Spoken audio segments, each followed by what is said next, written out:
Assalamu alaikum. Wa alaikum salam wa rahmatullahi wa barakatuh. Présentez-vous à guinématin.com. Bismillahirrahmanirrahim. Alhamdulillah Rabbil Alamin. Moi, je réponds au nom de M. Suleiman Ba. Certains disent Oustaz Ba. Ok, Oustaz Ba, aujourd'hui nous venons vers vous pour parler de ce sujet concernant en tout cas des fonctionnaires de l'administration publique guinéenne. Aujourd'hui, beaucoup sont en tout cas invités à jurer sur le Coran après leur nomination, en tout cas des fonctions dans l'administration publique. Vous, en tant que religieux, quel constat apportez-vous en tout cas à cet acte? Bismillahirrahmanirrahim. Alhamdulillah Rabbil Alamin. Wa salatu wa salam ala Sayyidina Habibina Muhammad wa ala alihi wa sahbihi wa sallam. Alhamdulillah Rabbil Alamin. Avant tout d'abord, nous remercions Allah subhanahu wa ta'ala. Merci de m'avoir permis maintenant de s'exprimer par rapport à ces points que vous venez de dire. Alhamdulillah, et nous disons, en ce qui concerne maintenant des personnes aujourd'hui qui zirent, que ce soit par le Coran, que ce soit par la Bible. Alors, si nous partons de ces aspects du côté religieux, du côté de l'islam, le premier point que nous allons signaler, nous allons dire, c'est vrai qu'il est permis de zirer. Mais par qui il faut zirer selon l'islam? Il est permis dans l'islam de zirer que par Allah subhanahu wa ta'ala. On ne zire que par Allah. Que ce soit les versets du Coran ou la sunna du prophète sallallahu alayhi wa sallam, ce que nous avons constaté, les croyants ne jurent que par Allah. Et c'est vrai que nous voyons dans ces pays où nous sommes actuellement, sont confrontés à une crise de confiance. Et ce qui fait qu'aujourd'hui, qu'on demande à n'importe qui, chaque fois qu'il y a peut-être des opportunités comme ça, on leur demande de zirer. Parce qu'il y a quelques doutes qu'ils ont vis-à-vis de ces personnes. Et aujourd'hui, nous reconnaissons, c'est vrai que le Coran et la Bible, c'est des livres sacrés. C'est des livres sacrés et ils viennent d'Allah subhanahu wa ta'ala. Mais ça, ça vient d'Allah subhanahu wa ta'ala, c'est vrai. Mais selon la religion, qu'il n'est permis de jurer que par Allah, et parce que le prophète sallallahu alayhi wa sallam lui-même, chaque fois, il jurait. Mais comment il disait? Il disait Wallazi nafsi biyadi. Et je jure par celui qui détient mon âme dans sa main. Et ça veut dire quoi? C'est vers Allah qu'il faut avoir une crainte révérentielle. C'est vers Allah qu'il faut se confier. C'est vers Allah qu'il faut avoir la foi complète. Il ne faut pas, en ce qui concerne maintenant, aujourd'hui pour zirer, on ne jure selon l'islam, on ne jure que par Allah, on ne doit pas zirer autre que par Allah, ni ses créatures, ni ses livres saints, ni, je ne sais pas, les constitutions. Si c'est du côté religieux, c'est ce qui est recommandé. D'accord? Maintenant, ça peut avoir beaucoup c'est-à-dire peut-être des impacts. Qui peut faire jurer qui peut faire zirer en tout cas à la personne de zirer? Et ça, c'est vrai que ce sont soit, si c'est dans un pays religieux, ce sont les responsables de la religion. Alors, si nous sommes aujourd'hui dans un pays où on dit c'est un pays laïque, alors ce sont aussi l'autorité qui, peut-être, là aussi va essayer d'imposer à ces sujets de zirer.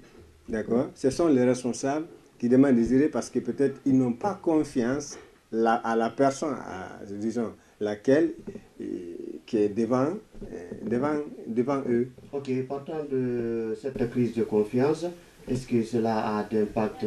Qu'est-ce que cela peut apporter, en tout cas, à celui qui soumet à la personne de jurer sur le Coran? Bien, vous savez, si la personne d'abord n'a pas, disons, la foi en Allah subhanahu wa ta'ala, Donc pour lui, il y a d'abord, personnellement, la personne là n'aura rien comme, c'est-à-dire comme de doute ou peur vis-à-vis du livre. D'abord parce que déjà entre lui et Allah, si ça ne va pas, il n'a pas la foi. Alors, nous, ce que nous pouvons dire, c'est que là, le Coran seul ou la Bible seule, à mon avis, n'a aucun impact sans la permission d'Allah subhanahu wa ta'ala sur la personne. Mais Allah subhanahu wa ta'ala, il peut utiliser ça, parce que lui, peut-être, des témoignages qu'il a fait devant les gens, de le condamner par rapport à l'acte que l'intéressé a fait. Hein? Mais là, seulement, il aurait failli, parce que si vous voulez, les oulémas ou les magistrats ou je ne sais pas quoi, l'autorité doit d'abord relier les gens à avoir la foi en Allah subhanahu wa ta'ala et vers qui il doit avoir peur, pas, si vous voulez, autre chose, parce que même ces livres-là n'auront pas des impacts sur lui à part sans l'autorisation ou sans la permission de subhanahu wa ta'ala. Ok. L'autre aspect, par exemple, on peut en tout cas retrouver des femmes qui sont en état d'impureté, par exemple, qui sont soumises à ces actes-là. Est-ce qu'il y a des conséquences? Bien. Des femmes qui ne peuvent pas peut-être se déclarer, dire que oui, je suis dans cet état ou ceci, cela, qui préfèrent toucher le Coran ou en tout cas pour faire plaisir. Bien. Là, c'est un problème. Là, il y aura quelque part les femmes, disons, comme vous l'avez dit, les femmes qui sont dans un état d'impureté, excusez-moi du terme, qui sont en train de voir les règles et de venir toucher le Coran, ça c'est haram, parce qu'Allah subhanahu wa ta'ala, il a dit quelque part dans un verset, ne touche le Coran qu'à celui qui est propre. En connaissance de cause, si tel est d'abord le côté de la personne en question qui veut toucher le Coran, et il est au courant que lui, il est dans un état d'impureté et qu'elle se hasarde de toucher le Coran étant impur, elle aura des péchés. Parce que là, elle-même, elle n'a pas eu la crainte d'Allah subhanahu wa ta'ala, elle a touché le Coran. Et de l'autre côté, peut-être elle se gêne, elle a honte de dire ça devant la masse, alors quelque part, ceux-là aussi, qui lui ont poussé, lui a conduit de toucher le Coran, quelque part aura des péchés quelque part de la part d'Allah subhanahu wa ta'ala. Parce qu'il n'est pas permis de toucher le Coran si on n'est pas dans un état de rituel, un état de propriété. C'est quand on est propre qu'il est permis de toucher le Coran, que ce soit un homme, que ce soit les femmes. Si on n'est pas propre, on ne doit pas toucher le Coran. Les femmes dans l'état d'impureté ne doivent pas toucher le Coran, ni prier, ni, je ne sais pas, gêner encore. À plus forte raison à cause d'un bien éphémère qui leur pousse à toucher le Coran, c'est vraiment extrêmement grave. Là, on ne doit pas le faire. D'accord? Quand on est dans un état d'impureté, on ne doit pas toucher le Saint-Coran. Ok, celui qui soumet à ces personnes de jurer sur le Coran. Okay. Est-ce qu'il peut s'attendre à un résultat, en tout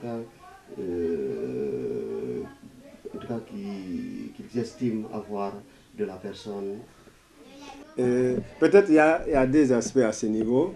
Est-ce que maintenant ces personnes qui ont juré peut-être vont respecter? Là, ça dépendra de la foi. Et là, c'est la foi qui va pousser à la personne.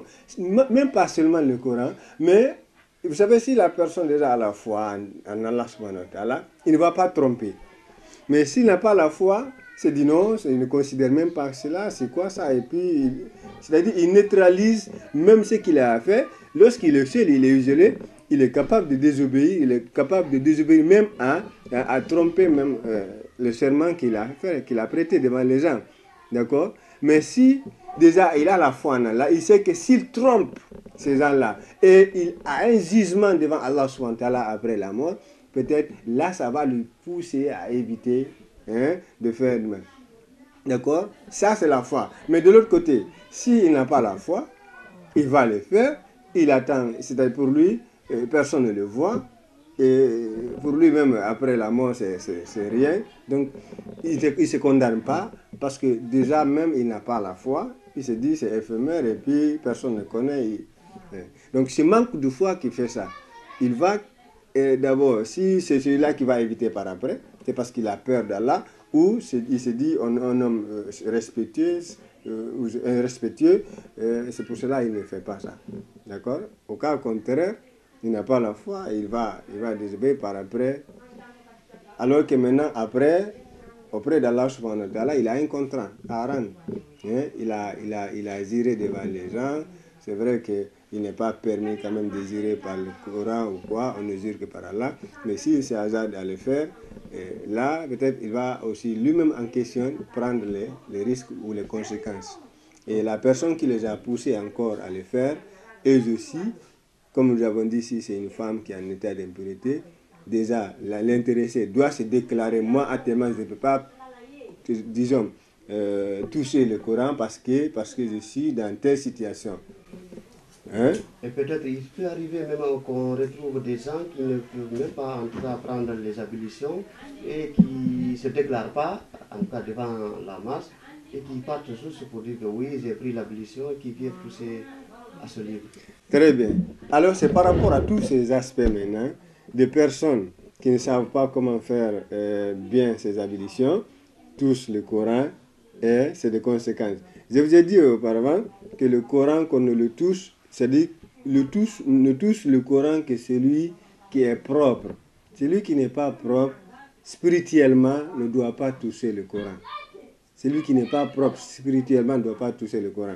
Alors celui-là qui sait en connaissance de cause, il ne peut pas faire ses ablutions. Il touche le livre sacré d'Allah, qu'Allah il a dit de ne pas toucher. Si vous n'êtes pas propre, les conséquences, il y aura des péchés.